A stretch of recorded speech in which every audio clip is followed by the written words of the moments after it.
Hey guys, so my name is Deepan Singaruvel and I have finished my grade 12.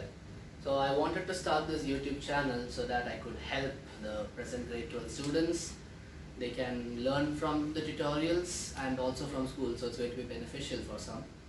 And I also want to start a separate playlist where I'll be uploading videos on general physics or science, which is free to all audience. You don't need to have any specific scientific knowledge to understand those concepts. It's mostly reasoning and logic. There wouldn't be any mathematics involved. So that is a fun topic to discuss on.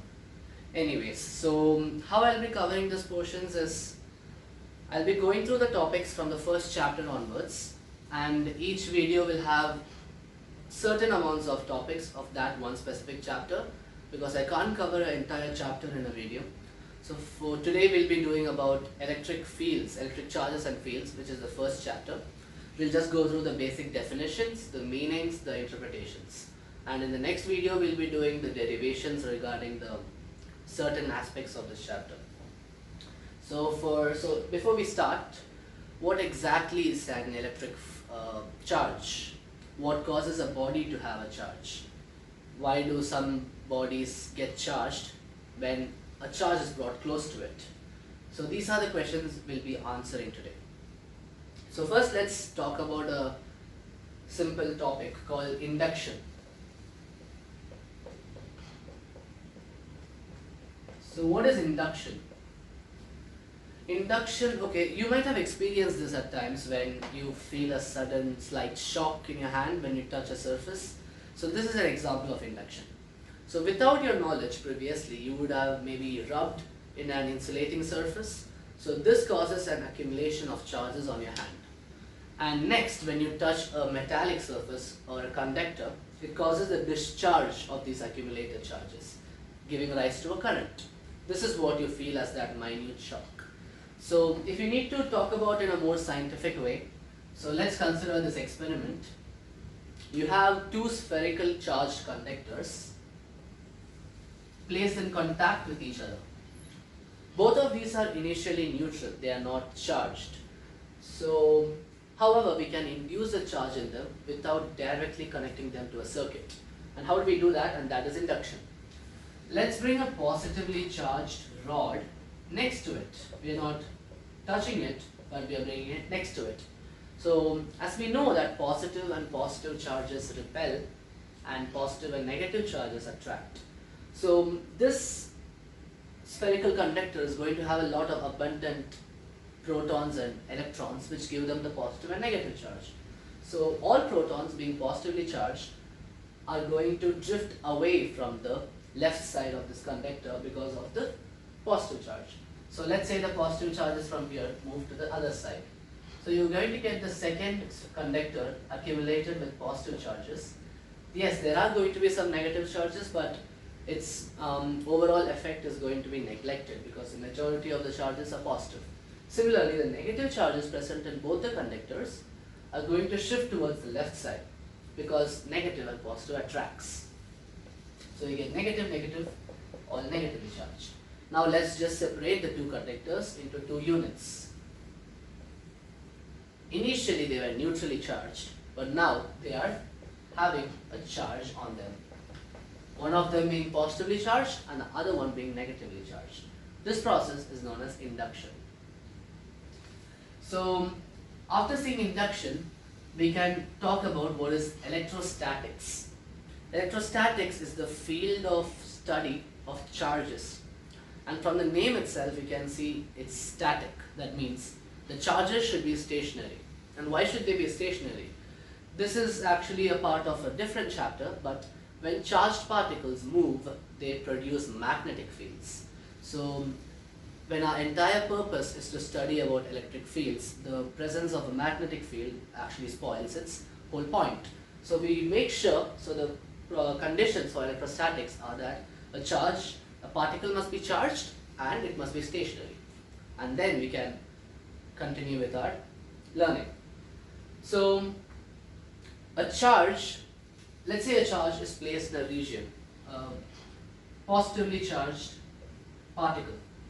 and you're also placing another particle, let's call this Q1, and you're placing another particle Q2 at a distance away. Just as similar to the gravitational force, which is F is equal to gmm by r squared, here we have the Coulomb's force. And the Coulomb's force is very similar, and it just states that the force experienced by these two charges are proportional to the product of the two charges divided by the square of the distance separating them. And to get rid of the proportionality, you have the constant k, which is equal to 1 by 4 pi epsilon naught. Here 4 and pi are just numbers. However, epsilon naught has a physical significance. The magnitude of epsilon naught is 8.85 into 10 raised to minus 12. And what is epsilon naught? Epsilon naught is known as the permittivity of the medium. When it is in a free space, when you place two charges in free vacuum, it is known as epsilon naught, which is for free space. But if you place it in a medium, the value of epsilon naught changes. And how do you find that is by introducing another constant, quantity known as relative permittivity, which is ER. And ER is given by the ratio of the forces in free space by ratio of the force in that specific medium you want to find out. And by substituting this equation, you can find out that Q1, Q2 and R squared are going to be same for both the forces, so they cancel off. And you are remaining with epsilon by epsilon naught. So from this relation, you can find out what is epsilon, which is what we are looking for. Epsilon equals, I'll just rub this off. So from here, epsilon equals epsilon naught into epsilon r. This is the permittivity of any medium that you want to find for. So this is about the Coulomb's force. So next is a direct concept which arises from Coulomb's force, that is, how far away from the charge can this Coulomb's force be experienced? And this is given by electric fields. Let's make this an analogy with gravitational field. If you have a trampoline and you placed a marble at one end, let's drop a heavy pinball at the center. This is going to make some change in the marble's position. Either it would jump up or it could roll inward. So this influence is due to the gravitational field. But it's not the actual case, we are just making an example. Similarly, electric fields are the region in space where the effect of a charge can be experienced. So let's say you have a positive charge Q, and it can give its effects of electric field around it. So let's place an arbitrary point P. To find the electric field at P, we bring a unit positive charge to that point. So when you bring that unit positive charge, we can find the electric field over there. So the electric field at that specific point P is equal to the force that that positive charge would have felt divided by the charge of that charge that you are bringing in. So here we have to make a slight adjustment, that is, the charge that is being introduced must be very small, because if it was big enough, it would produce its own electric field and just complicate the entire process. So you have to make a slight adjustment to the equation that electric field at the point P is limit Q tends to 0. That is, the denominator, the charge is it's almost 0, it's negligible. So on doing this condition, you can find the electric field at that specific point. So now let's just substitute the force on that point P. Let's say you're bringing in a charge of plus small q. So the force at that point would be given by K, which is 1 by 4 pi epsilon naught, positive the capital Q into small q, and let the distance separating them be r squared into the charge you introduced. You can see it cancels off. So from this equation you can easily find out that the electric field at any point does not depend on the charge that you bring into that point. It's just a direct proportionality to the charge that you have as the main source. This is the electric field at any given point. So if you fix a R, that is this distance, and you draw a circle, you notice that at every point on the circumference of the circle, the electric field is going to be the same. So after electric field, we can see about the properties of charges and electric fields. So first let's look at the properties of charges. Properties of charges. There are three main properties of charges. The first one is it is additive in nature. That is, you can treat charges as just numbers, and you can add them, you can subtract them. Like let's say you have a box and you have 3 positive charges and you have 1 negative charge. The entire charge, the total effective charge in the box is just 3q minus q, it's 2q. So you can treat them as numbers with their respective signs. That is the additive property. Then you have the conservation. That is, charges are always conserved. You cannot destroy or create a new charge. You can only transfer it. So if you have a conductor with 50 coulombs of charge and another one with 50 coulombs of charge, you cannot make new charge out of it. You cannot destroy the charge which is already present. So that is the property of conservation. And the last property is that charges are quantized. So what is quantization? You might have heard this name in many places. There's quantization of charges, there's quantization of angular momentum, there's quantization of energy. So what is quantization?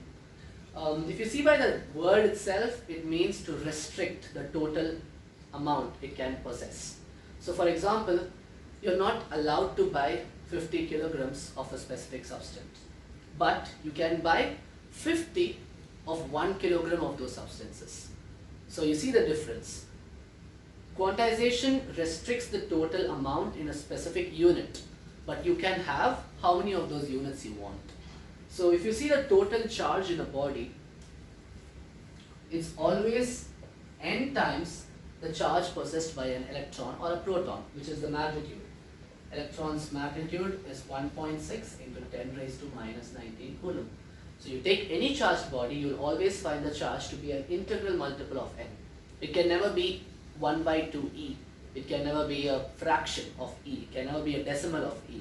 It's always integral multiple. So this is the quantization of charges.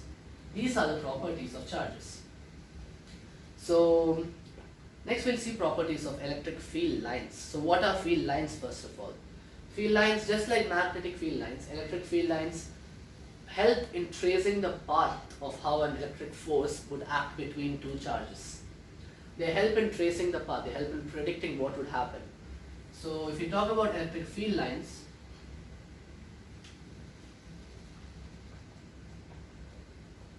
these are also called electric field lines of force, but it's generally called electric field lines. So the first property is field lines do not intersect. It's the same logic to that why magnetic field lines do not intersect. If two electric field lines intersected, then at that point of intersection there would be two directions for the same electric field, and which is not possible. So they do not intersect.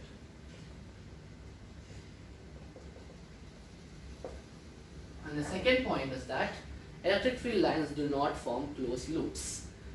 In magnetic fields, you might have remembered that the north and south pole, let's say the north and south pole, you know that the magnetic field lines originate from the north pole and then they terminate at the south pole, but however inside the magnet they flow from south pole to the north pole.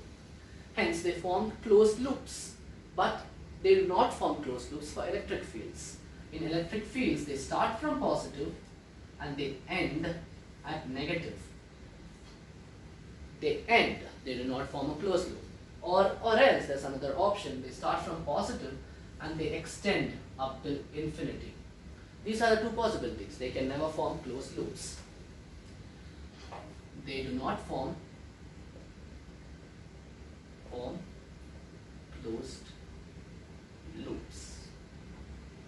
And the third point, which we already discussed, they start from positive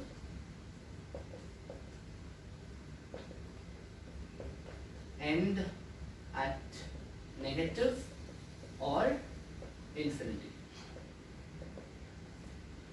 And the last point is that electric field lines are continuous in nature. You cannot break down electric field lines into portions. They are always continuous and in one line. Continuous in nature. So these are the properties of electric field lines. So with all the concepts that we have learned so far, we can proceed to the next topic, which is the derivations. There's about superposition principle. There is electric field due to a dipole. A dipole is when a positive and a negative charge equal in magnitudes are kept at a distance apart. And then you have derivations for electric field due to a charged conductor, due to a charged sphere, hollow and spherical shell. So these are the direct applications. They are the applications of what we have learned so far. So we'll be doing this in the next video. So for today's this video, this is it. So yeah, so keep posted and I'll be uploading more videos. Thank you. If you liked it, please give a like, share it to your friends who you think might be helpful for them, and subscribe so that you can encourage me to do more of these videos. Thank you.